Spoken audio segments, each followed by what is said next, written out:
Nakabantay ang mag-asawa noon sa tapat ng kuna ng bata. Kapwa sila nakangiti habang pinagmamasdan ng sanggol na mahimbing na natutulog. Kahit naman ako ang kamukha ni Miguel, sigurado ako na ugali mo naman ang mamanahin niya sa'yo. Ano mo naman nasabi? Ang sabi ng matatanda sa lugar namin, kapag hindi nakuha ng anak mo ang itsura mo, malamang sa malamang ugali mo ang mamanahin niya. Totoo yun. Tingnan mo ko, hindi ko kamukha si mama pero kami ang magkaugali. Kahit na kaunting ugali naman ang manahin niya, ayos lang naman sa akin kasi pareho naman tayong mabuting tao. Oo, tama ka dyan, mahal. Kaya nga dapat gagawin natin ang lahat para mabigyan siya ng magandang buhay. Pero mahal, kailan pala natin siya pabibinyagan? Kapag nakaipon na tayo ng pera, alam mo naman na may kamahalan ng pagpapabinyag. Kailangan natin kumuha ng ninong at mga ninang. Tapos, kailangan siyempre mapakain natin sila. Kung sa bagay, tama ka naman. Kailangan pala natin kumayod ng kumayod. Ako lang ang kakayod. Ikaw, dito ka lang sa bahay. Hindi mo kailangan mapagod. Napangiti na lamang ang babaeng si Nisa. Isa talaga sa kinagigiliwan niya sa ugali ng kabiyak ay ang pagiging masipag ni Jude sa trabaho. Kitang-kita ng babae kung papaanong nagsisikap ang kabiyak sa kanilang buhay. O paano, mahal? Mayon ko muna kayo ni baby dito, ha? Alam mo naman, maraming bagsak na pananim dito. Kailangang maihatid namin yon ni Paring Pindoy. Sige, mag-iingat ka sa pagmamaneho, mahal, ha?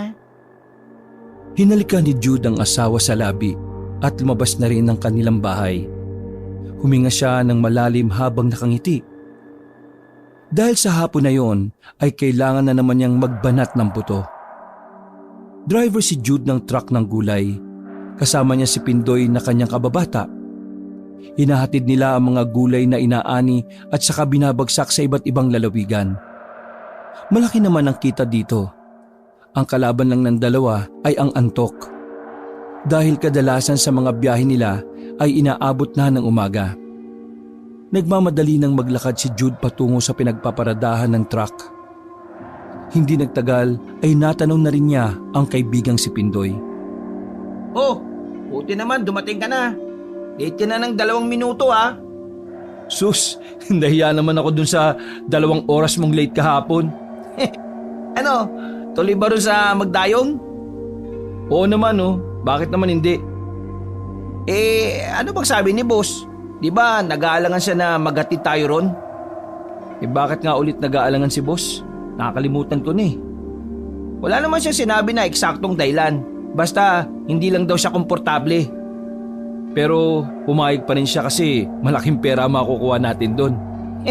Mukhang pera si boss natin eh. Sino bang hindi mukhang pera? Kailangan natin yon. Loko, tara na nga, sakay na. Sabay na sumakay ang dalawa sa truck. Maingat na pinandar ni Jude ang truck papunta sa lugar ng kanilang boss na pagkukuhaan ng mga gulay. Malapit-lapit lang naman yon kaya nakarating din naman sila kaagad. Pagbaba pa lang nila ay tinawag na sila ng isang matandang lalaki na magara ang suot. Yon ang kanilang boss na si Erning.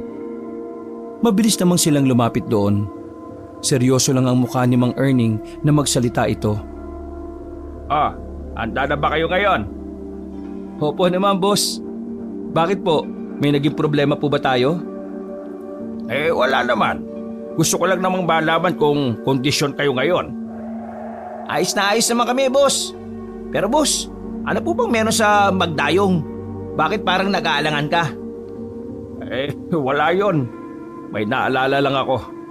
O basta, kapag may nangyaring hindi inaasahan ha, iisipin nyo lang lagi na dapat makauwi kayo ng maayos. Naintindihan nyo ba? Opo, boss. Makakaasa po kayo. Sige na. Akutin nyo na yung mga gulay sa tambakan natin. Mga ilang sandali lang ay naisampan na rin ng magkaibigan ang mga gulay sa truck. Dakong 6:00 na nang magsimula na silang bumiyahe. May kalayuan ang biyahe nila. Kaya naman, nililibang na lang ng dalawa ang sarili nila sa kwentuhan. Nakaugalian na rin kasi nila na kahit nasa biyahe sila, pinag-uusapan nila ang ilang bagay-bagay. Kabilang roon ang kanilang mga problema. Pare, tingin mo kaya babalikan pa kaya ako ni Tessa? Napangisi si Jude habang nagmamaneho. Ilang beses na kasing tinanong ni Pindoy sa kanya yon at iisa lang din naman ang sinasagot niya. Gaya nga ng lagi kong sinasabi, hindi na babalik yun. Nakahanap na ng ibang lalaki yun, di ba? Ay nako, ginawa ko naman lahat eh. Bakit ba nakuha niya pang magloko? Alam mo, inggit nga ako sa iyo eh. Kasi mabait ang asawa mo. Kailan kaya ako makakahanap ng matinong babae, no? Makakahanap ka lang ng matinong babae kapag matino ka na rin pumili ng babae. Ikaw naman kasi, basta maganda lang, ayos na sa'yo. Basta, galit ako dyan kay Tessa. Sana kunin ng aswang yun. Aswang talaga? Oo, aswang. Hindi ka ba naniniwala sa aswang? Sandaling hindi nagsalita si Jude. Sa katunayan, noon pa man magkasintahan pa lang sila ni Nessa, naniniwala na siyang totoong nabubuhay pa rin ang mga aswang. May karanasan na rin kasi sila noon ni Nessa sa aswang. Oo, naniniwala ako dyan. Nakwento ko naman sa iyo dati, di ba? Yung naranasan namin ni Nessa. Yung may matandang sumusunod sa inyo, tapos bigla na lang gumapang paakit ng puno na may dumaan na sasakyan? Mismo. Alam mo, sa totoo lang, medyo naniniwala rin naman ako sa aswang eh. Pero hindi ko alam kung meron pa ngayon ha. Tingin mo, meron pa? Tingin ko, parang dito sa probinsya natin wala. Hindi natin alam, baka nananahimik lang sila. Ewan ko sa'yo. Bakit ba napunta sa aswang ang usapan natin? Natawa na lang pareho ang magkaibigan. Makalipas ang halos kalahating oras ay narating na rin nila ang lugar ng Magdayong. Ibang-iba ang lugar na yon kumpara sa kanilang baryo. Kung sa kanila ay medyo marami-rami na ang mga bahay, sa lugar na yon ay kakaunti lamang.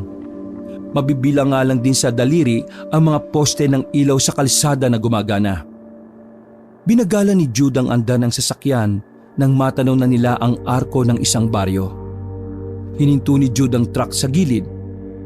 Tiningala nila ang arko na may nakalagay na Magdayong 1. 1? Ibig sabihin may 2? Oo, malamang. Mukhang tahimik sa baryo na to ha. Kunin mo na yung papel, tapos puntahan na rin natin yung buyer. Maya-maya lang ay pumasok na rin ang dalawa papasok sa baryong yon. Palingon-lingon sila sa kanilang paligid. Naninibago kasi sila sa kanilang mga nakikita. Tahimik kasi ang baryong Magdayong 1. Hindi gaya ng ibang baryo na alanganing oras na ay marami pa ring gising. Tama ba tong address na napuntahan natin? Bakit pre? Number lang ng bahay ang nakalagay dito eh. Wala naman tayo makitang numero sa mga bahay. Di pagtanong-tanong na lang natin. May nakita ka bang pwedeng pagtanungan? Wala, di ba? Ayun oh! Tinuro ng lalaking si Pidoy ang matandang babae na nakita nilang nasa gilid ng daan. May kung anong pinipitasyon sa mga halaman. Dali-dali naman silang nilapitan na matanda at hindi na nagsayang ng oras para tanungin. Magandang gabi po. Magtatanong lang po kami. Saan po ba dito yung tirahan ni Mrs. Gallo? Tumingin ng seryoso ang matanda sa kanila. Parang inaalam pa kung matino ba silang tao o hindi. Wala silang narinig na salita, pero tinuro na lang na matanda ang direksyon ng kanilang lalakaran. Maraming salamat po ha. Sige po, lalakad na po kami. Nagkibit balikat na lamang ang dalawa. Nagtataka sila kung bakit ang weirdo ng matanda. Ganun pa man, hindi na lang nila yon inisip pa. Ang mahalaga ay nakarating na rin sila sa bahay ng kanilang customer na si Mrs. Gallo. Tao po! Tao po! Nandito po yung magdi-deliver ng mga gulay! Nasa harapan na sila ng malawak na bakuran. Sa loob noon ay may malaking bahay na yari lang din sa kahoy. Merong 3 palapag. Maliwanag sa bakuran at marami din namang tanim sa paligid. Pre, wala yatang tao dito eh. Tawagin mo lang, baka nasa loob lang. Alam mo naman ng mga matatanda, mga bungol na. Inulit-ulit ni Pindoy ang pagsigaw sa labas. At hindi nagtagal, isang matanda na puti na ang buhok ang lumabas mula sa bahay. Sa itsura pa lang nito ay masasabi na ng dalawa na may kaya talaga sa buhay ang ginang.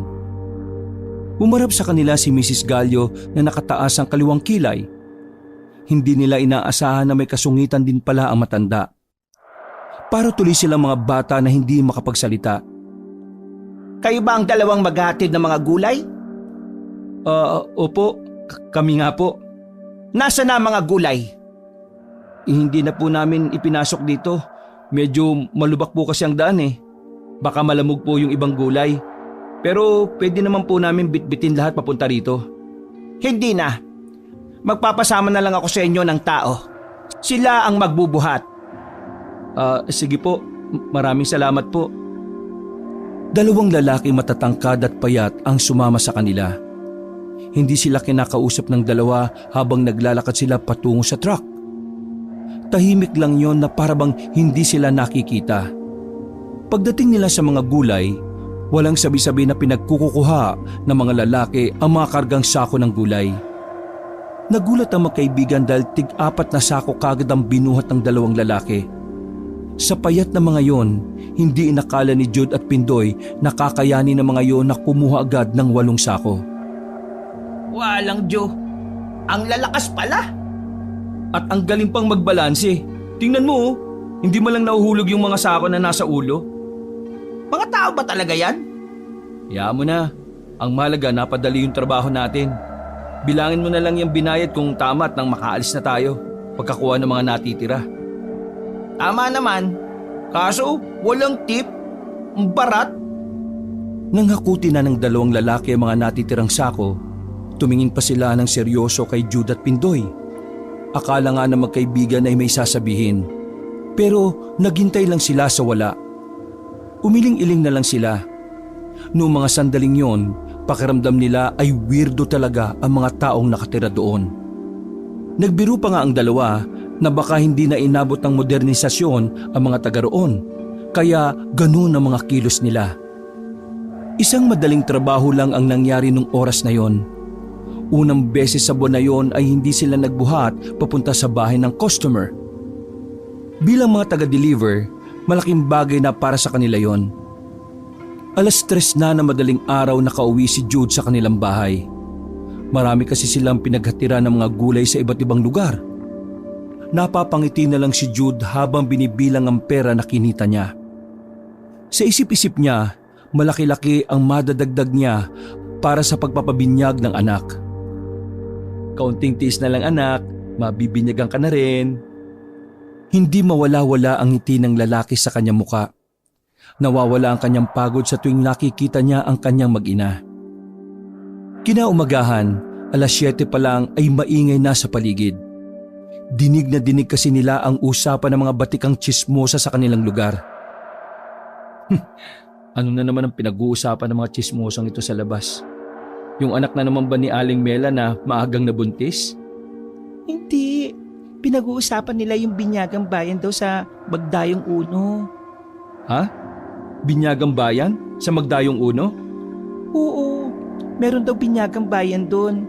Natanggap sila ng mga taga-ibang baryo. Ang sabi, wala raw gagastusin. Sagot na raw nila. Ang iisipin na lang daw ay yung magiging salo-salo pag uwi sa bahay. Aba, maganda yan ah. Ang kaso, legit ba yan? Ang sabi nila, legit naman daw.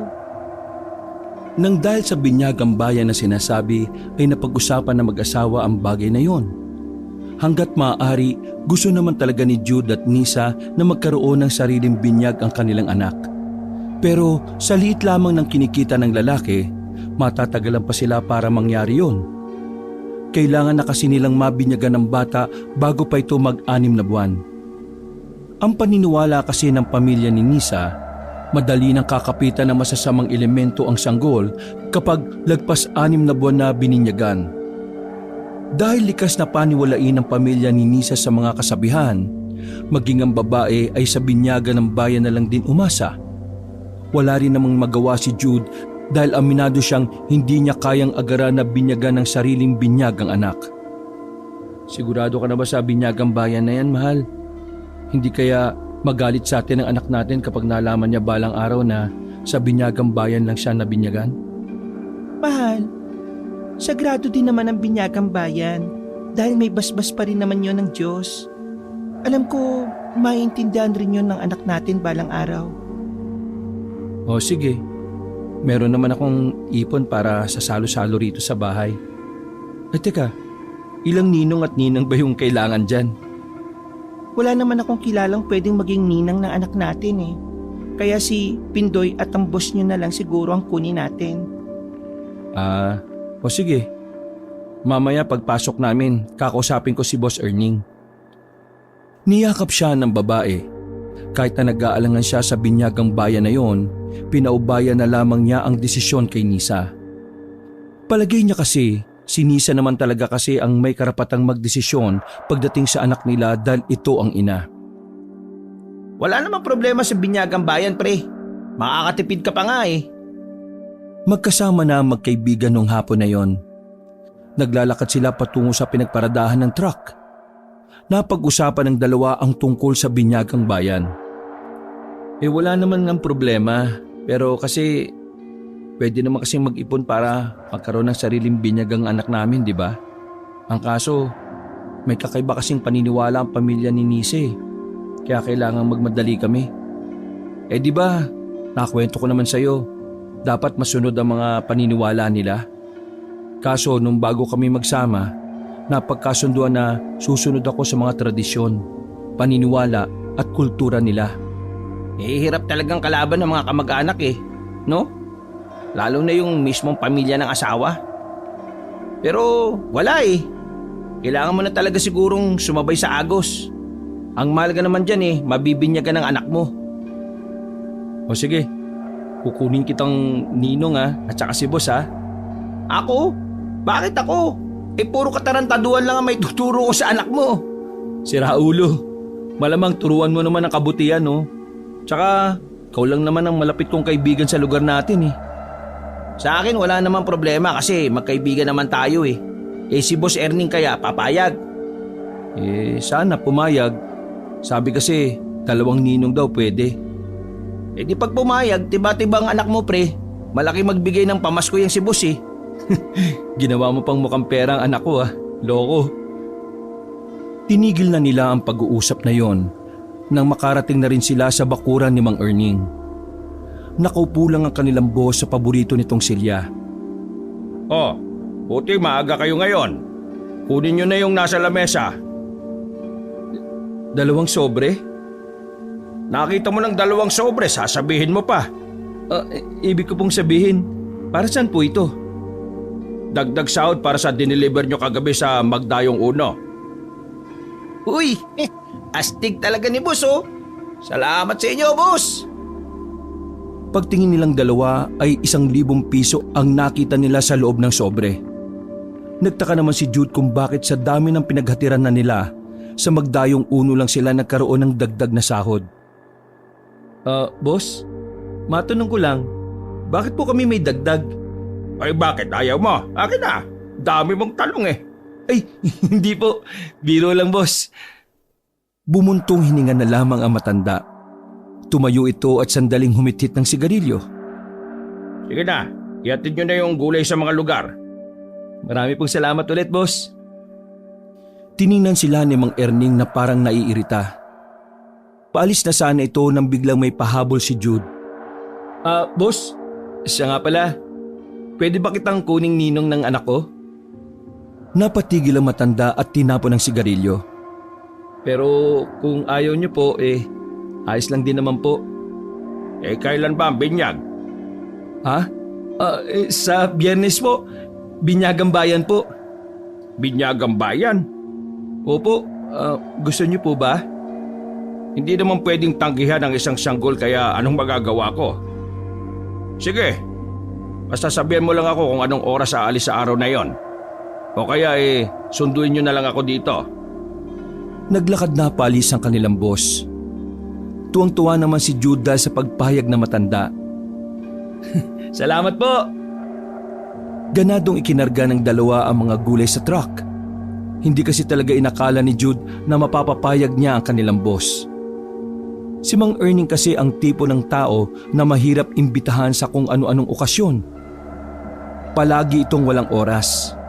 Kung meron man, ay madalas namang tinatamad na lumabas-labas o lumayo. Ayos ah, nakuha mong ninong si boss. May lagnat ba yun? Bakit dati tumanggi siya dun sa kapitbahay namin na kinuha siyang ninong? Di ko alam. Baka espesyal lang talaga ang anak ko kaya hindi niya kayang tanggihan. Kung sa bagay, nung mga anak pala si Nisa, sasakyan niya rin ang pinagamit niya, di ba? Kaya hindi nakakapagtaka na pagbigyan ka nun. Ay, siya nga pala. Saan nga pala yung unang destinasyon natin dyan? Bayan to pre. Tapos yung mga natira, malalapit na. Bumiyahin na rin kaagad ang dalawa.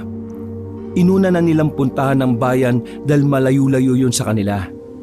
Kung tatansyahin ay aabutin sila ng halos 1 oras. Nang kalahating oras na silang nasa biyahe, nadaanan nila ang baryo ng Magdayong Uno.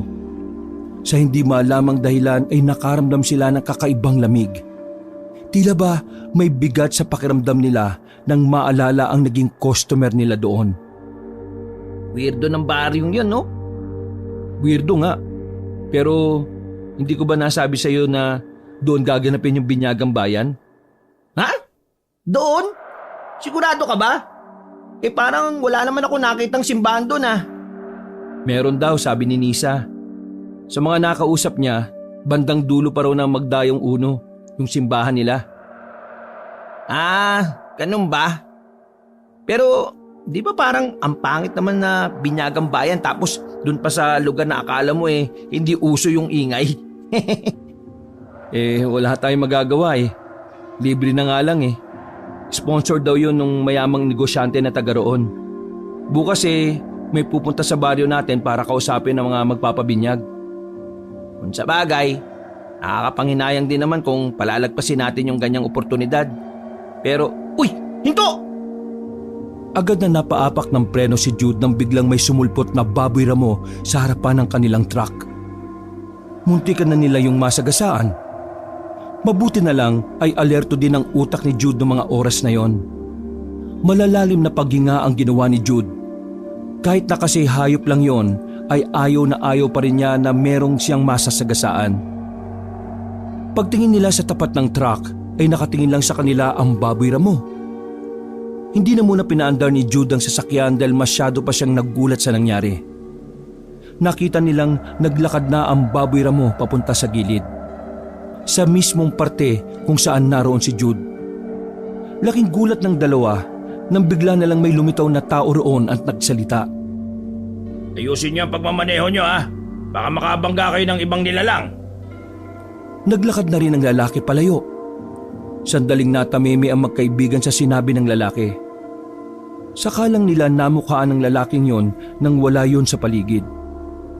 Pre, di ba yun yung isa sa mga lalaking nagakot ng gulay sa Magdayong Uno? Oo nga, siya nga. Pero ang pinagtataka ko lang, nasan yung baboy ramo? Bakit bigla na lang lumitaw yung lalaki sa gilid ko? Hindi kaya, pre, di kaya aswang yung lalaki? Aswang yung isa sa tauhan ni Mrs. Gallo? Sa ideya na baka tama nga ang kanilang hinala, hindi na nagdalawang isip pa si Jude na paandarin ng muli ang truck. Harurot niya itong pinatakbo. Nagkaroon sila ng pagkabahala na baka sa parting yon ay marami palang aswang na nasa paligid. Nang malayo-layo na ay nakahinga na rin ng maluwag ang dalawa. Normal na lang din ang bilis ng takbo ng truck. Alam mo pre, malakas talaga ako tungkol na aswang yun eh. Sabi sa iyo pre, meron pa ring aswang dito sa probinsya natin eh. Buti walang ginawang masama sa atin, no? Kasi mababangis talaga ang mga aswang eh. O saan tayo dadaan mamaya? Anong saan? Doon lang naman ang daan natin. Sobrang layo kung sa kabila pa tayo dadaan. Walang iya. Paano kung abangan tayo ng mga aswang doon? Di magpaumaga tayo. Di pwede. Mayayari tayo sa mga pag-aatira natin ng mga gulay. Napakamot na lang sa ulo si Jude habang nagmamaneho. Sumakit ang ulo niya ng mga sandaling yon. Ako naman Ay nako, bahala na nga kung abangan nila tayo. Basta kapag naroon na tayo, bibilisan ko na lang ang pagpapatakbo. Nanahimik ang dalawa sa mga sumunod na sandali. Masyadong inukupa ng aswang ang kanilang mga isip. Hindi man nila sigurado kung aswang nga yun, pero kakaibang takot at pangamba ang naidulot nito sa kanila. Pagkarating nila sa bayan, madali na rin nilang nahanap ang kinaroroonan ng pagdadalhan nila ng mga gulay. Kaso pagdating nila roon, naabutan nilang nag-iiyakan ng pamilyang kanilang pagdadalhan. Naghintay pa sila ng halos kalahating oras para lang makausap ang padre de pamilya. Matapos yon, nalaman nila na nawala pala ang anak ng asawa ng kanilang customer. Nakaramdaman sila ng awa pero hindi naman sila pwedeng makialam. Pagkatapos maibaba ang mga gulay, napag-usapan ng dalawa ang tungkol doon nang pumasok na sila sa truck. Kawawa naman. Sobrang sakit kaya mawala ng anak. Pero sino kaya kukuha ng anak nila, no? Bakit akong tinatanong mo? Di ko naman sila kilala. Pilosopo ka rin, no? Pero totoo nga, masakit mawala ng anak. Lalo na't katatapos lang pala binyagan ng anak nila. Tapos kinuha lang sa kanila. Papanda rin na sana ni Jude ang sasakyan nang marinig nilang nagsisigaw ang babaeng nawala ng anak. Nakakatinginan si Jude at Pindoy dahil ang naririnig nilang sinisigaw ng babae ay ang mga aswang. Dahil base roon, aswang daw ang kumuha sa anak nito. Nagkaroon ng mahabang katahimikan sa loob ng sasakyan bago ipihit ni Jude ang susi ng sasakyan. Nung oras na yon, alam ni Jude na hindi nagkataon lang ang lahat. Ang mga sunod-sunod na pag-expose ng mga aswang, nararamdaman niyang totoo talagang meron ng mga nilalang na ganon sa kanilang probinsya. Pinaandar ni Jude ang sasakyan. Tahimik lang silang dalawa habang nasa biyahe. Pero makalipas lang ang halos 10 minuto, hindi na rin nakatiis pa si Pindoy. Binasag na nito ang katahimikan. Pre, hindi kaya mabango sa pang-amoy ng aswang ang mga sanggol? Pero kasi bagong binyag yung sanggol eh. Kaya ibig sabihin lang nun, malakas pa ang basbas ng Diyos sa kanya. Kaya papaano siya manakuha ng aswang? Sinasabi mo ba na baka gawa-gawa lang ng nanay yung sinasabi niya kanina? Hindi ko alam. Pwede rin naman kasing totoo. Tapos may ginawa lang na kakaiba ang mga aswang kaya nila nakuha yung sanggol. Gaya ng... Hindi ko alam. Hindi naman ako aswang eh. Ay nako, magmaneho ka na nga lang. Baka mabangga pa tayo sa kalutangan mo eh. Tinuon na lamang ni Jude ang kanyang atensyon sa pagmamaneho. Hindi mawala-wala sa kanyang isipan ang tungkol sa sanggol na dinukot ng mga aswang. Kinikilabutan si Jude sa ideyang marami ng kabahayan sa bayan. Pero nagawa pa rin ng mga aswang ang gusto nila.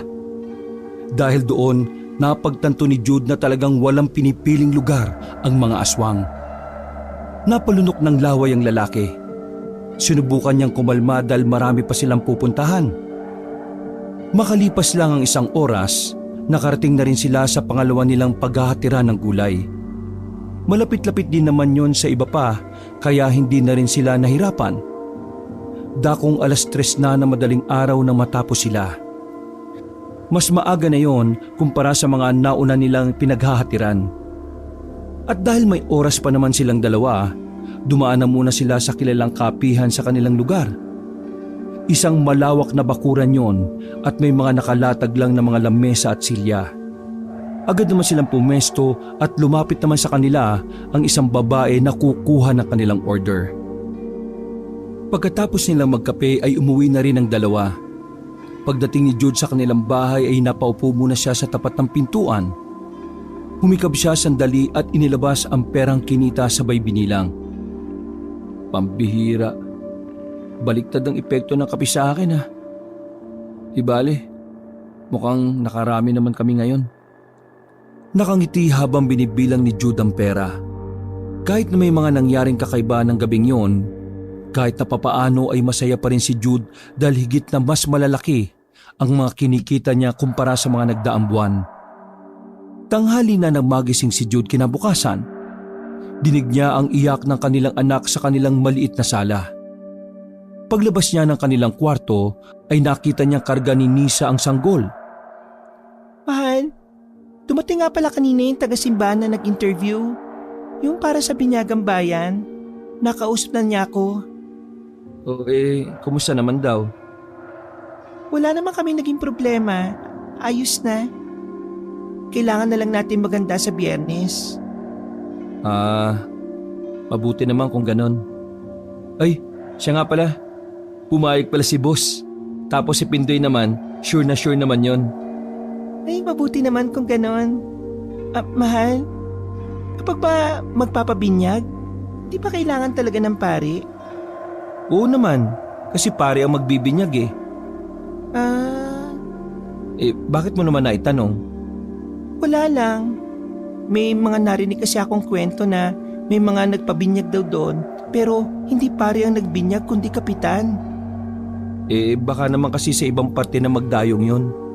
Hindi pwedeng kapitan ang magbinyag, dapat talaga pare. Tumangutango lamang si Nisa. Mabilis na lumipas sa mga araw. Sumapit na ang pinakahihintay na mag-asawa. Sabik na sabik si Jude na mabinyagan ng kanyang anak. Abot langit ang ngiti nila habang pinagmamasdan ng anak sa maganda nitong kasuotan. Sobrang gwapo naman ang anak natin ah. Nako, kamukha mo talaga si Miguel. Nasa loob lang sila ng kanilang bakuran nung hapon na yon. Hinihintay lamang nila si Pindoy at Mang Erning para sa sasakyan. Hindi nagtagal, natanaw na rin nila ang sasakyan na huminto sa tapat. Masayang lumapit ang dalawa sa labas, dala ang sanggol. Sakay na pre, sa likod kayo. Nagmamadaling sumakay si Jude at Nisa. 3:00 na rin kasi ng hapon noon. Maraming salamat po boss sa pagpapahiram nitong sasakyan. Wala namang problema sa akin yun eh. Pero saan ba binyagan? Bakit ba ganitong oras na magsisimula? Sa Magdayong Uno po eh. Napalingon sa kanila si Mang Erning sa likuran. Hindi nito inaasahan na yun ang isasagot ng lalaki. Sa Magdayong Uno? May binyagan ba sa lugar na yon? Opo, may nakausap kasi kami na taga-simbahan doon. Libre na raw lahat. Tapos may pa-interview pang nalalaman eh. Ganun ba? Okay, sa Magdayong Uno pala. Hindi maipinta ang mukha ni Mang Erning nung oras na yon. Hindi na lamang niya pinahalata sa mag-asawa. Ayaw niyang sirain ang saya sa mga yon. O paano? Aalis na tayo ha? Mag-iingat ka sa pagmamaneho. Wala akong tiwala sa pagmamaneho mo eh. Habang abala sa pag-uusap ang tatlo, tahimik lang si Mang Erning sa biyahe. Napansin naman yun ni Jude pero hindi na lang din siya nagtanong. Mga ilang sandali lang ay nakarating na rin sila sa Magdayong Uno. 4:00 na nung oras na yon, huminto sila sa tapat sandali. Papasok ba natin tong sasakyan malubak sa loob? Anong gusto mo? Lakarin natin hanggang dulo malikabok. Kita mong may kasama tayong bata oh. Sige na, pasok mo na. Napapakamot na lang sa ulo ang lalaking si Pindoy. Tumagal sila sa parting yon ng baryo. Sobrang daming lubak kasi. At ang iba pang parte ay may mga malalambot na lupa. Sa tansya ni Jude, tumagal yata sila ng halos 30 minutos din. Saka lamang nila natanaw ang sinasabing simbahan sa dulo ng baryo Magdayong Uno. Oh, yun pala oh. Mula sa loob ng sasakyan ay nakita nilang may 4 na mga nanay ang naroon. Dala-dala ang mga sanggol na ipabibinyag din. Bakit parang kakaunti lang kayo? Baka kasi papunta pa lang yung iba. Malay natin naligaw-ligaw kasi liblib na rin naman itong parting ito eh. Ngayon lang ako nakakita ng simbahan na nakatirik sa liblib na lugar ah. Ang mahalaga, mabinyagan ng anak natin oh. Maayos na ipinarada ni Pindoy ang sasakyan sa gilid. Napatingin pa sa kanila ang ibang magulang na naroon nang bumaba na sila ng sasakyan. Paglapit nila, agad na sinabi sa kanila ng magulang na sila-sila lang talaga ang magpapabinyag. Ang iba raw kasi ay hindi na tumuloy. Habang kinakausap ni Nisa ang mga kapwa nito ina, sumilip naman si Jude at Pindoy sa loob ng sinasabing simbahan. Mukha namang simbahan ang nasa loob, pero nakapagtataka na wala silang nakitang ribulto ng kahit na anong santo at kahit imahe lamang ni Jesus. Ang naroon lang ay mga ribulto ng mga anghel na nasa gilid ng altar. Ano kayang relihiyon ng mga taga rito? Tingin mo, Katoliko? Katoliko naman siguro. Hindi naman siguro sila mag-iimbita ng binyagang bayan kung iba ang relihiyon nila sa iniimbita nila. Kung Katoliko, bakit ganyan? Baka naman kasi under renovation pa kaya wala nang iba pang mga disenyo. Renovation? Natigil ang kanilang pag-uusap na makita nila ang pamilya na mukha ng matandang babae na nasa loob ng simbahan. Oh, si Mrs. Gallo yun, di ba? Oo nga no, anong ginagawa niya rito? Papabinyag din siguro. Loko. Nakita nilang tila minamanduhan ni Mrs. Gallo ang mga naroon. Kaya naisip ng dalawa na baka may posisyon doon na matanda. Maya-maya pa, tinawag na rin ang lahat ng mga magpapabinyag. Halos nasa 15 katao lang sila. 4 na magpapabinyag at ang iba ay mga ninong at ninang. Wala na silang hinihintay pa. Bagay na ipinagtataka na ni Jude. Saka lamang din kasi sila nakaramdam ng pagkailang. Hindi sila komportable sa lugar. Lalong-lalo na sa simbahan na yon. Liblib na kasi. Parang yon ang tipo ng lugar na kapag may nangyaring masama sa kanila, mahihirapan silang makahanap ng tulong. Sa kabila ng pag-aalinlangan ni Jude ay wala na rin naman siyang nagawa. Pero isa pa sa ipinagtataka niya nang malamang si Mrs. Gallo ang magpapabinyag sa mga bata. Mahal, hindi naman pare yan si Mrs. Gallo ah.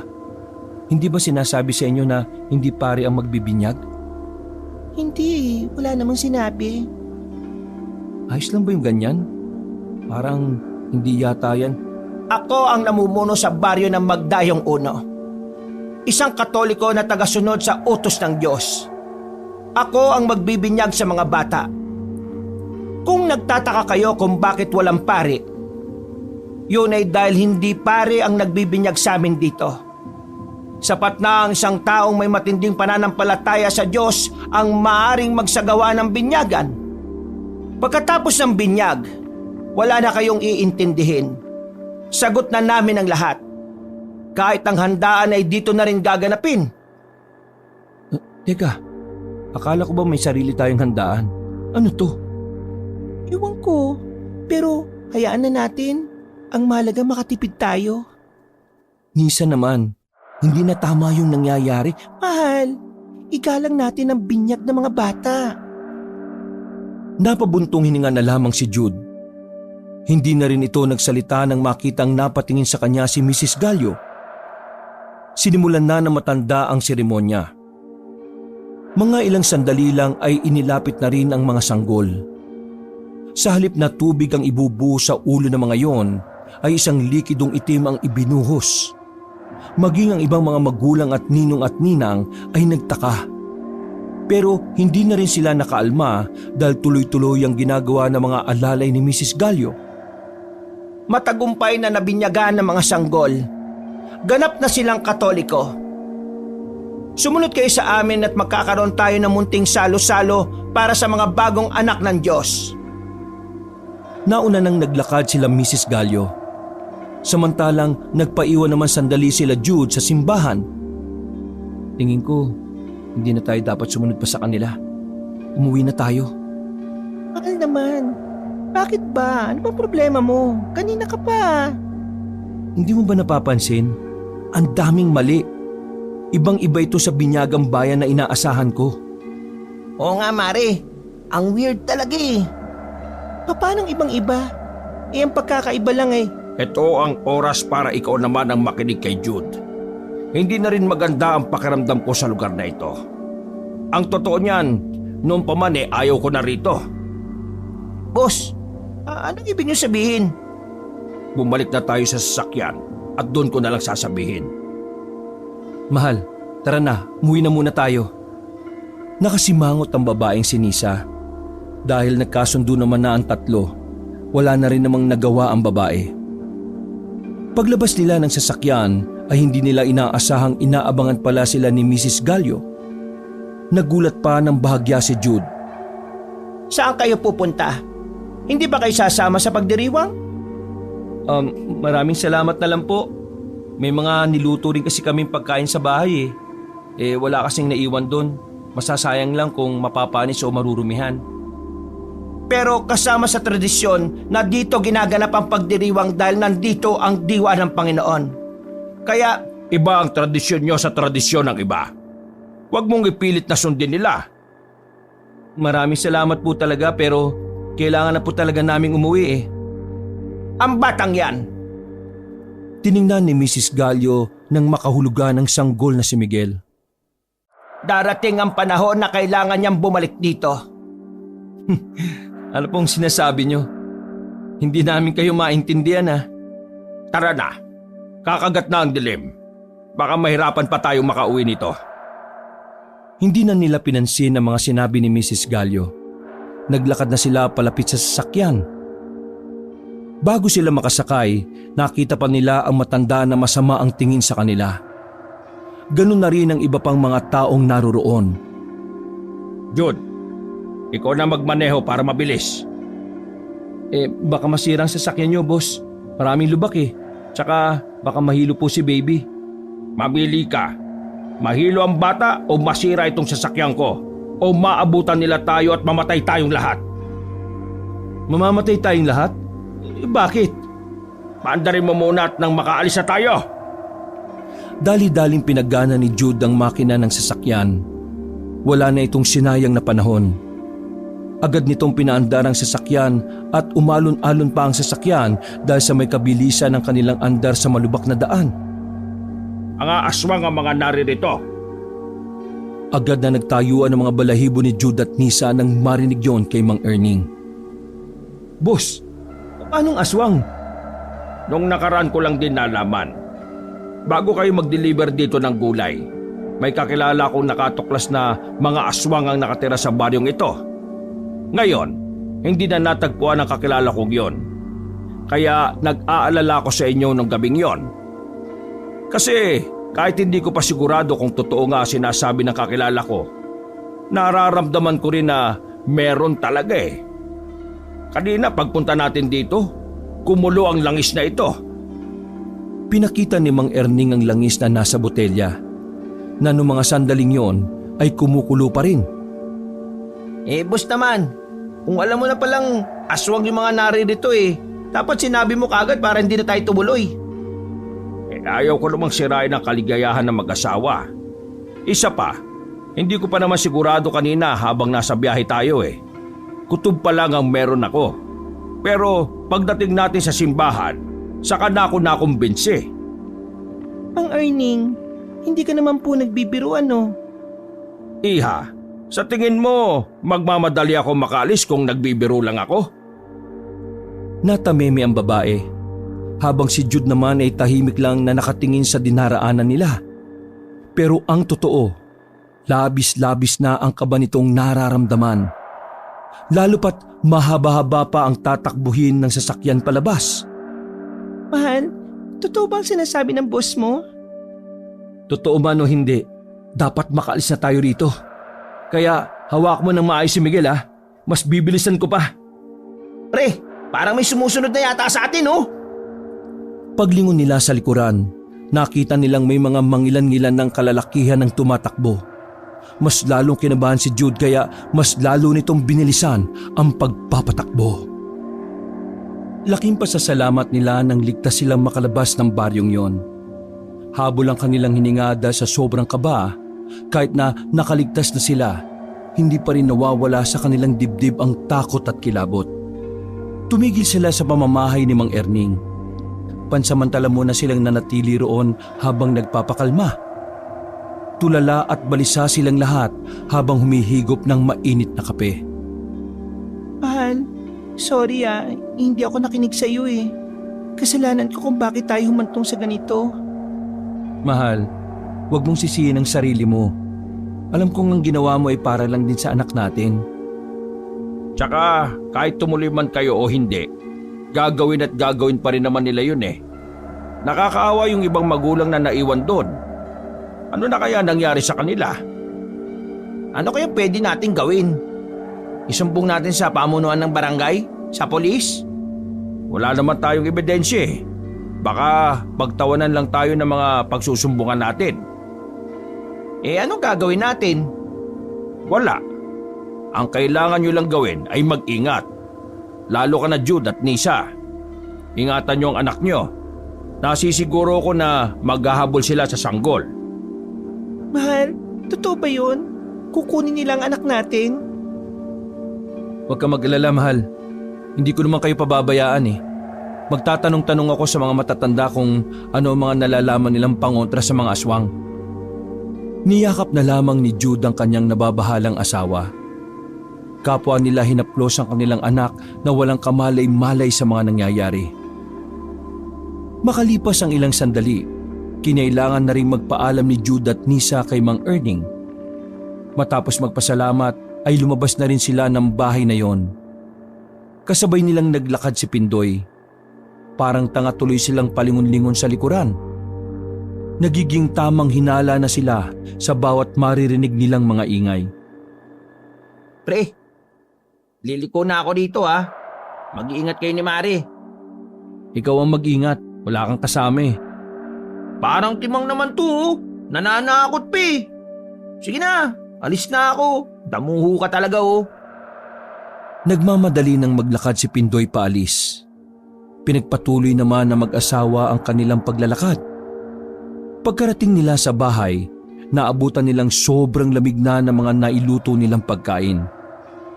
Isa-isang niligpit na mag-asawa ang ulam, habang ang kanilang anak naman ay inihiga na rin nila sa kanilang kuna.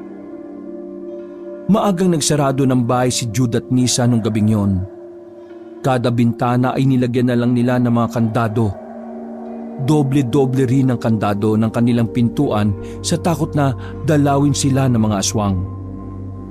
Nang matutulog na sila, ipinasok nila ang kuna ng bata sa kanilang silid. Pinauna na ni Jude na matulog ang babae. Habang siya, mas piniling magbantay na lamang sa kanyang mag-ina. Habang nakasandal sa dingding, malapit sa kamay niya ang itak na kinakalawang na.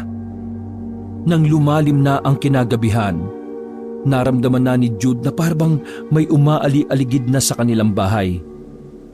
Hinawakan na niya ang itak. Habang natutulog ang kanyang mag-ina, ay pasimple siyang sumilip sa siwang ng bintana. Sa hindi inaasahang pagkakataon, may mga nakita siyang nakatayo sa labas. Agad na dumaloy ang kaba sa sistema ni Jude.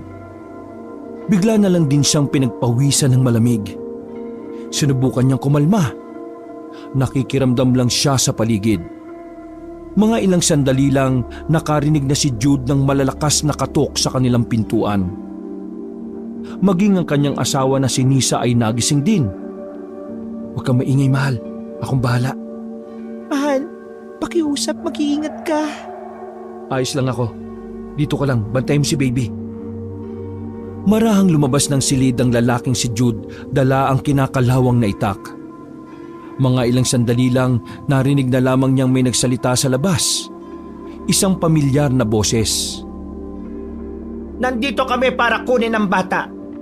Pagmamay-ari namin siya dahil nabinyagan siya sa ilalim ng aming kultura at tradisyon. Kaya ibigay niyo na sa amin ang batang yan kung gusto niyong maging mapayapa ang inyong buhay mag-asawa. Hindi na nagsalita si Jude. Nanatili lang siyang nakikiramdam at nag-aabang kung papasukin ba sila ng mga hinihinala niyang aswang. Mister, alam kong nandiyan ka. Alam kong naririnig mo ko. Kung gusto mo pang tumagal ang buhay niyong mag-asawa, ibigay niyo sa amin ang sanggol na amin ang pagmamay-ari. Hindi na nakapagpigil pa si Jude. Nasagot na niya ang matanda. Niloko nyo kami! Pinapawalang bisa namin ang binyag na yon. Kung gusto nyo ng sanggol, gumawa kayo ng sa inyo! Ha! Nagpapatawa ka ba? Menopause na ako? Wala akong pakialam kung ano ka pa. Hindi niyo pwedeng kunin ang anak ko. Anak namin siya at kahit kailan hindi namin siya ibibigay sa mga aswang na kagaya niyo. Mister, ikaw na nagsabi, mga aswang kami. Kahit na anong oras ngayon ay kayang-kaya ka namin pasukin dyan at kunin ang pwersahan ng bata. Hindi ako natatakot sa inyo. Kung hindi ka mapapakiusapan, mapipilitan kaming Napatigil sa pagsasalita ang matanda nang makarinig ng malakas na putok si Jude sa labas ng kanilang bahay. Naramdaman niyang tila nagpulasan ng mga aswang. Para bang natataranta ang mga yon. Ilang sandali lang narinig na niya ang sigaw ng kanyang boss na si Mang Erning. Jude!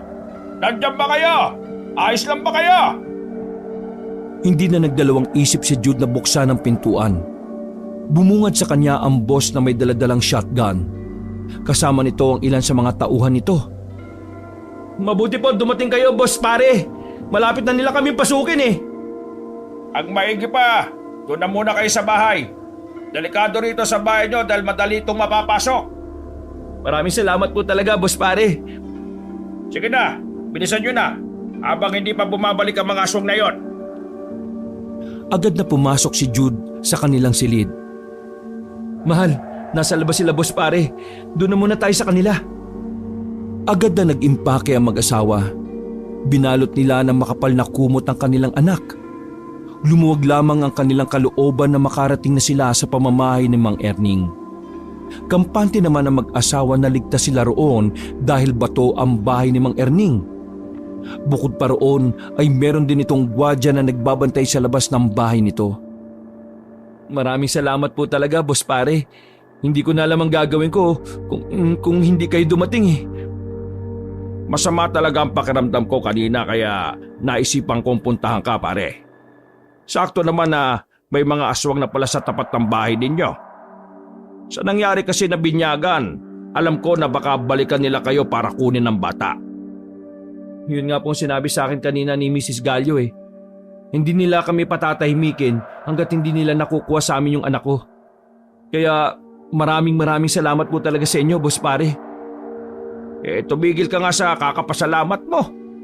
Ginagawa ko lang naman ito para sa inaanak ko. Pero walang bisa po para sa amin ang binyag na yon.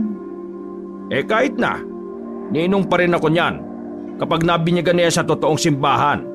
Sa ngayon, mag-isip muna tayo ng paraan kung paano natin matatalo mga aswang na yan.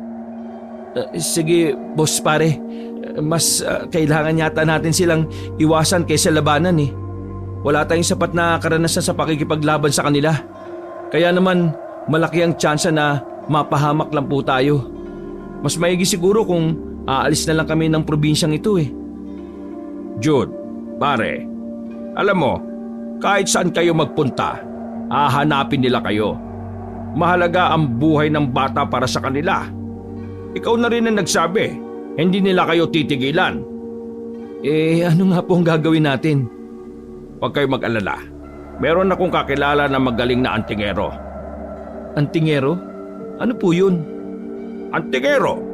Yung ano ba? Yung basta. Lumalaban daw sila sa mga aswang. Hindi ko rin alam eh. Basta may kilala akong ganon. Maraming salamat po. Pasensya na po at nadadamay po kayo ha. Hindi. Matagal ko na rin gustong makatapat ng mga aswang na yan eh. Sila ang dahilan kung bakit nalugi ang negosyo ko noon na bakahan doon sa kabilang baryo. Hindi lahat ito ay tungkol sa binyagan. Tungkol na rin ito sa kaligtasan ng lahat. Nakapagpahinga na maayos si Jude at Nisa. Hindi na sumugod pa sa kanila ang mga aswang. Dahil na rin siguro marami ang taong naroon. Kinaumagahan, dumating agad ang sinabi ni Mang Erning. Ang aga-aga ay naririnig nila ang ingay sa sala ni Mang Erning. Unang bumangon si Jude at lumabas ng silid. Nakita niya roon na kausap ni Mang Erning ang isang lalaking maraming tato. Singkita ng mata, higit sa lahat parang nakainom ng alak. Aro Diyos ko! Ikaw na ba yan, my friend? Pambihira ka naman. Paano ka naman makakausap ng maayos niyan kung lasing ka? Bakit, my friend? Ano ba problema? Nakita ng dalawa si Jude na nakatayo sa hagdan kaya tinawag na ito ni Mang Erning. Agad din namang lumapit ang lalaki. Umupo sila sa sofa at doon biglang sumeryoso ang mukha ng half Japanese at half Filipino na si Huramura. Para bang biglang nawala na lang ang tama ng alak sa kanya. Who are you? Oh, ikaw may problema. Magandang umaga po. Kayo po ba yung antingero na sinasabi niya? Oh, correct. Kasi po, napatigil sa pagsasalita si Jude nang biglang bumagsak na ang hapon sa sofa. Wala pang isang minuto ay nakatulog na rin ito. Asinggero talaga yang si Huramura. Pero kapag matino yan, magaling daw yan eh. Hindi ba kayo close? Hindi. Medyo hindi. Ewan? Basta nung araw lagi kaming nakakausap nito sa bilyaran. Antingero na siya noon. Hapon ang nanay niya, Pinoy ang tatay. Dito na tumanda sa Pinas pero bulol-bulol pa rin magsalita. Pero sigurado naman po na matutulungan niya tayo. Oo. Kailangan lang bumalik siya sa katinoan. Bumuntong hininga na lamang si Jude. Kahit papaano ay napapanatag ang kalooban niya dahil meron nang makakatulong sa kanila. Pagsapit ng tanghali, dumating si Pindoy sa bahay ng kanilang boss. Nabalitaan kasi nito na umalis ng bahay si Jude at Nisa. Dala-dala nito ang kalahating sako ng bawang na binili pa mula sa bayan. Boss, pwede ba sa susunod magkaroon ka na rin ng taniman ng bawang? Ang bigat eh. Ang dami mo namang reklamo. Anong balita doon sa ibang magulang na napasama sa binyag? Sandaling inilapag ni Pindoy ang sako ng bawang. Nagbago ang reaksyon ng mukha nito. Bagay na nagdulot din ng kaba kay Jude. Yung dalawa lang yun napuntahan ko eh. At ang sabi ng mga kamag-anak, hindi pa nakakauwi mula kahapon. Hindi na itinuloy ni Jude ang kanyang sasabihin dahil nababasa niya sa reaksyon ni Mang Erning at Pindoy na iisa lang sila ng naiisip. Nakaramdam ng awa si Jude sa mga sanggol at mga magulang na nabiktima ni Mrs. Gallo. Mabilis na lumipas sa mga sandali. Nagising na si Huramura. Nasa katinoan na ito, pero nagtataka ito kung bakit siya naroon. Ganun pa man, sinimulan na rin ni Jude na ipaliwanag ang mga nangyari sa antingerong hapon. Seryoso lang din naman yung nakikinig. Pagkatapos ni Jude magbahagi, kampanting nagsalita ang antingero. Hurra! Ha! Maraming salamat. Oh, salamat? Matagal ko na hanap ang mga aswang. Ngayon aram ko na saan sila matagpuan. Hoy, pag kang mayabang, mababagi sa mga aram ko, my friend. Pero huwag ka mag-alala. Sisiurang kay Huramura ang aswang na yan. Parang nawala nang sasabihin si Jude noong mga sandaling yon. Masyado siyang nadadala ng pagiging presko ng antingerong hapon. Pre, baliw ba yan? Ewan ko, basta magtiwala na lang tayo. Tropa ni Boss Pari yan eh. Nang sumapit ang kinagabihan, naganda na rin sila para gawin ang kanilang plano. Dadalhin nila si Nisa at ang bata papunta sa bayan. Pansamantala na munang iiwan ng mag-ina roon. Dahil kasama si Jude sa balak nilang pagpunta sa Magdayong Uno. Sumakay na sila sa isang kulay itim na van. Magkakasama na silang 5 roon. Kalmadong-kalmado lang ang antingerong hapon. Samantalang sila ay nagsisimula ng lamunin ng kaba. Kailangan ba talaga naming sumama? Hindi ba pwedeng ikaw na lang kasi ikaw naman ang antingero?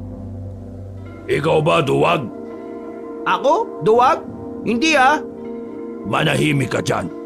Sige na, tayo punta muna bayan. Pagkatapos, balik tayo sa Magdayong Uno. Kailangan ko kayo. Kailangan ko kasama. Kahit gaano ko kagaling, hindi ko kaya kung rat sila sabay-sabay aatake. Nanahimik na lamang si Pindoy, samantalang si Jude naman ay sinumulan na rin paandarin ng sasakyan. Marami silang dalang gamit noon. Pero kahit na ganoon, hindi pa rin maalis ang pagkabahala ni Jude.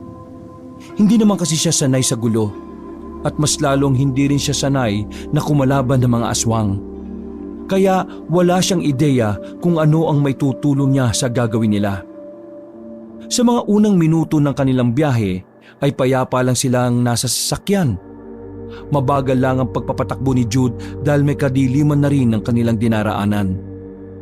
Ang daan na yun ay rekomendasyon ni Huramura. Ayon kasi rito ay malayo ang daan na yun sa Magdayong Uno. Kaya kampante ang antingerong Hapon na magiging madali ang pagpunta nila sa bayan. Pero sa mga sumunod na sandali, dito na naging komplikado ang lahat. Boss pare, hindi yata tayo makakadaan. Napatingin si Mang Erning sa harapan. Nakita niya na may ilang kalalakihan ang nakaharang sa kalsada. Sa unang tingin pa lang nila, alam nila na mga aswang ang mga yon. Ako bahara. Kinuha na ng antingerong Hapon ang kanyang kitana. Nagsuot din ito ng kung ano-anong kwintas. Dinig pa nila na merong inkantasyon na ginawa si Huramura. Bumaba ng van si Huramura. Lumapit ito sa mga kalalakihang nakaharang. Nang kausapin niya ang mga yon, bigla na lang nagbago ng anyo ang mga lalaki. Sa unang pagkakataon, mas nakita nila ng klaro ang pagpapalit ng anyo ng mga yon. Kilabot na naman ang kanilang naramdaman. Lalong-lalo na si Nisa na hindi na gaanong nagsasalita katabi ni Pindoy. Umalma lang kayo. Kakayanin niya ni Huramura. Para silang nanonood sa isang pelikula ng pagtatatagain ng antingerong Hapon ng mga aswang. Nang dumistansya sandali si Huramura, napansin ni Jude at Mang Erning na binubulungan ng Hapon ang kitana nito. Anong ginagawa niya? Baka gumagawa siya ng mabilisang ritual gamit ang kitana niya. Hindi ko alam. Tanong mo ron, lumabas ka. Sa isang iglap lang, nakita na lamang nilang nakabulagta na ang mga aswang na yon sa kalsada. Sumisenya sa kanila si Huramura, kaya lumabas si Jude at Mang Erning. Turungan niyo ko. Itabi ang mga ito sa gilid. Duguan ang mga aswang. Nang makita pa lang ni Jude ang mukha ng aswang ay para na siyang masusuka. Nakakakilabot din ang pagkakataga ng Hapon sa mga yon.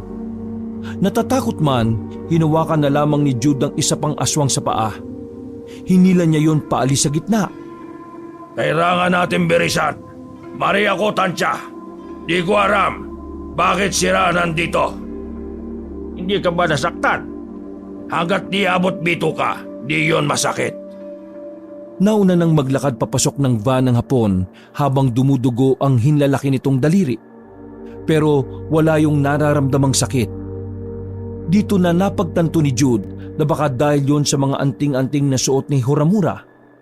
Nagmamadali na silang pumasok sa sasakyan at pinaharurot yun ni Jude.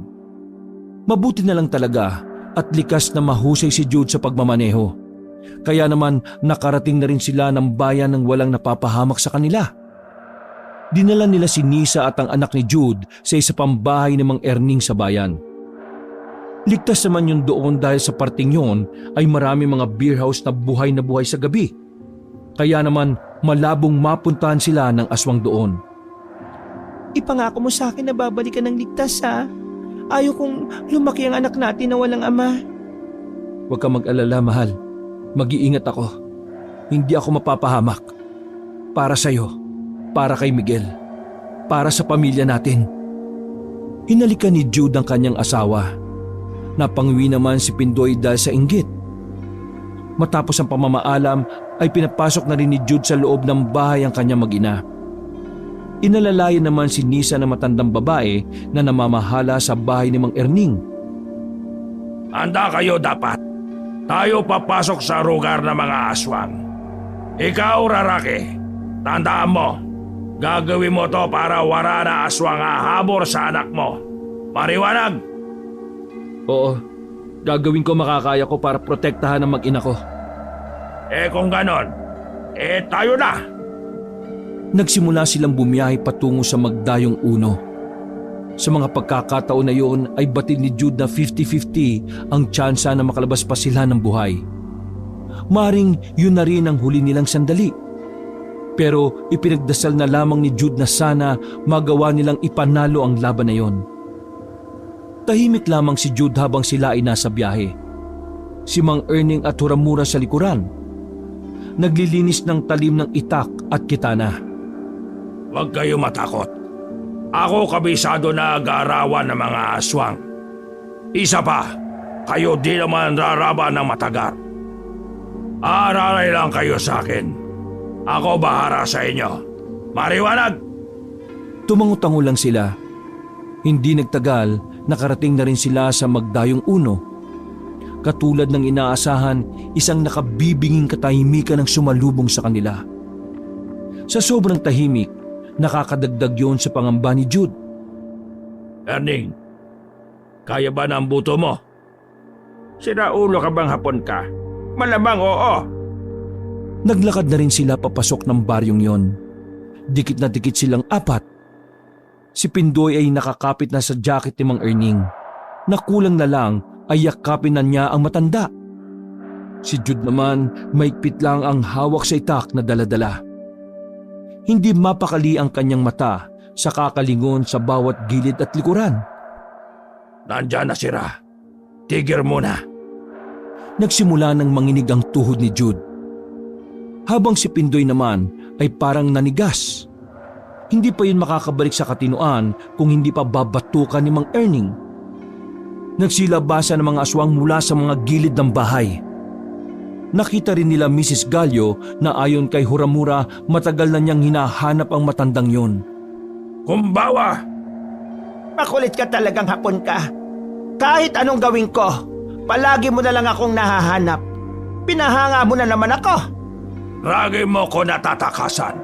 Pero ngayon, tuturdukan na kita. Teka, dati na ba kayo may issue? Matagal ko na hanap ang aswang na yan. Marami na siya biktima mga sanggor. Ripat-ripat siya sa iba't ibang baryo. Di ko aram ngayon, nakagawa para siya sarili niyang baryo. Totale, nakikilam ka na rin sa mga gusto kong mangyari. Dito ka na rin matatapos. Sumenyas na ang matandang babae. Nakita nilang nagsikilos na ang mga aswang. Dahilan para maging alerto na silang apat. Si Huramura naman ay nagsimula na ring mag-engkantasyon habang bumubulong sa hawakan ng kitana nito. Handa kayo! Pinalibutan sila ng mga aswang. Nang sabay-sabay nang lumusob ang mga aswang ay unang nasugatan si Jude. Dahil doon, nakaramdam agad ito ng takot. Tapagan mo! Para din to sa mag-ina mo! Nabuhayin si Jude noong mga sandaling yon. Pinagugutan niya ng lakas ng loob si Nisa at ang anak na si Miguel.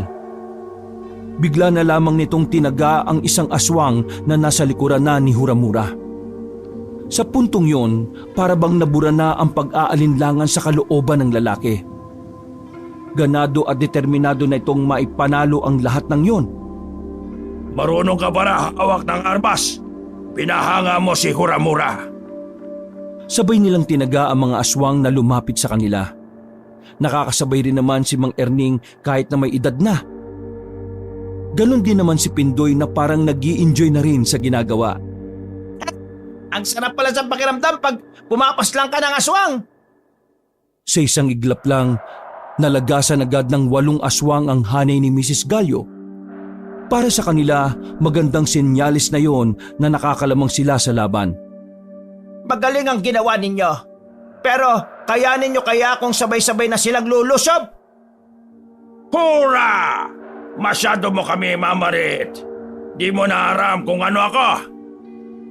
Isinukbit ng antingerong hapon ng kitana nito. Hinawakan nito ang kwintas na may kulay pulang bato. Pumikit sandali ang antingero at saka bumulong ng mga Latin na salita. Nakita nila na parang kinagulat yun ni Mrs. Gallo. Nagtaka na lamang ang matanda nang magbagsakan ng mga kasamahan nitong aswang. Ang matandang aswang na lamang ang natitirang gising ng mga sandaling yon. Anong ginawa mo? Anting-anting naggaring sa diwata ng Beringan. Kung sinong marapit sa akin na mga aswang, mamamatay agad. Ayaw ng anting-anting ko na merong masama sa paligid. Ikaw, pasaramat ka. Medyo marakas ka, kaya di ka damay. Lalong bumilib si Jude sa antingerong hapon. Hindi niya kailanman naisip na totoo rin pala ang mga anting-anting. Para siyang batang namamangha habang nakatingin sa kwintas. Pero dahil sa nangyari, mas lalong naggalit ang matandang aswang. Kaya naman unti-unti na rin itong nagbago ng anyo. Dumistansya sila ng bahagya. Naging kulay itim ang buong katawan ni Mrs. Gallo. Humaba rin ang mga kuko nito at nagkaroon ng buntot sa likuran. Kapansin-pansin din ang dalawang sungay sa ulo nito na baluktot. Ang medyo kuba naman na likod nito ay tumuwid. Parang hindi na matanda ang kaharap nila. Teka, bakit naging ganyan yan? Pangit na nga kanina, mas pumangit pa eh. Nako, mukhang eto na ang katapusan natin. Huwag kayo arara. Ako bahara sa ano... Ha? Bakit? Anong problema? Bakit ayaw gana ng mga anting-anting... Hindi na natuloy ng hapon ang sasabihin nito nang lumapit na sa kanya ang malakas na aswang. Dinakma siya sa leeg at saka itinaas sa ere. Sinubukang tagain ni Mang Erning ang aswang pero sinipa lang siya nito ng malakas. Tumalsik si Mang Erning sa gilid. Habang si Pindoy naman ay napangunahan ng takot. Tinulungan na lamang makatayo si Mang Erning. Hindi ako natatakot sa iyo! Matapang na lumapit si Jude sa aswang habang sakal pa rin nito si Huramura. Kaso sa kasamaang palad, sinakalang din siya nito. Sabay silang binagsak sa lupa. Namilipit sa sakit ang dalawa. Hindi agad sila nakatayo. Anong akala mo sa akin? Mahina pa rin matapos ng maraming taon kong pag-iwas sa iyo? Huramura! Tinataglay ko na ang kapangyarihan ng isang sinaunang aswang! Wala ako, pake. Matataro. Manahimik ka na! Tanggapin mo na lang na dito ka na magwawakas! Habang nakadapa si Jude ay nag-iisip siya ng paraan kung papaano matatalo ang aswang na yon. Naawa na siya kay Huramura dahil parang papel lang itong binubugbog ni Mrs. Gallo. Duguan na ang mukha ng antingerong hapon. Wala itong magawa dahil lahat ng dala nitong anting-anting ay hindi na gumagana. Habang gumagapang si Huramura ay napatingin ito kay Jude. Bigla na lamang sumilay ang ngiti nito. Aram ko na bakit di nagana anting-anting. Anong sinasabi mo? Nakahanap na ng bagong amo anting-anting. Biglang hinubad ng antingerong hapon ang kwintas na may pulang bato. Hinagis niya yon kay Jude. Ha? Ano to? Suotin mo na, Inotel! Nagtatanong ka ba talaga eh? Agad na sinuot ni Jude ang kwintas. Dinampot nito ang itak at namimilipit na tumayo. Tingin mo ba gagana ang anting-anting na yan para sa isang pangkaraniwang tao lang? Di siya pangkaraniwan. Yang lalaki, meron siya rabis na pagmamahal. Pagmamahal para sa pamilya. Tapang, marasakit, bukar sa puso. Siya bagong amo. Binata! Hurra! Basrangin mo na aswang na yan! Kampante si Mrs. Gallo na hindi tatalabang anting-anting na suot ni Jude. Kaya naman lumapit lang yon ng kampante. Sinakal nito ulit si Jude. Pero sa hindi inaasahang pagkakataon, tinarak ni Jude ang itak sa dibdib na matandang aswang. Nagulat si Mrs. Gallo nang bumaon ng itak. Naging dahilan niyo ng sunod-sunod nitong pagsuka ng dugo. Wala ka kasi isip!